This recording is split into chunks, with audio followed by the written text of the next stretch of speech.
കൂട്ടുകാരെ, നമ്മുടെ പുതിയ ഒരു വീഡിയോയിലേക്ക് എല്ലാവർക്കും സ്വാഗതം. മണിത്താറാവിനെ വെച്ച് എങ്ങനെ മണിയുണ്ടാക്കാം എന്ന സെഗ്മെൻ്റ് ആയിരുന്നല്ലോ നമ്മൾ ചെയ്തുകൊണ്ടിരുന്നത്. ഇപ്രാവശ്യവും നമുക്കത് തന്നെ കണ്ടിന്യൂ ചെയ്യാം.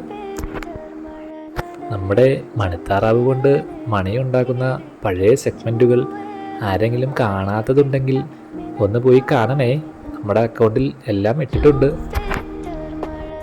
മണിത്താറാവിൻ്റെ ഈ സെഗ്മെൻറ്റുകൾ കഴിഞ്ഞതിന് ശേഷം നമുക്ക് മറ്റ് വളർത്തുമൃഗങ്ങളിലൂടെ എങ്ങനെ മണിയുണ്ടാക്കാം എന്നുള്ള സെഗ്മെൻറ്റുകളും വരുന്നുണ്ട് കേട്ടോ. അപ്പോൾ ഈ സെഗ്മെൻറ്റുകളെല്ലാം കാണാൻ വേണ്ടി എല്ലാവരും സബ്സ്ക്രൈബ് ചെയ്ത് കൂടിയേക്കണേ.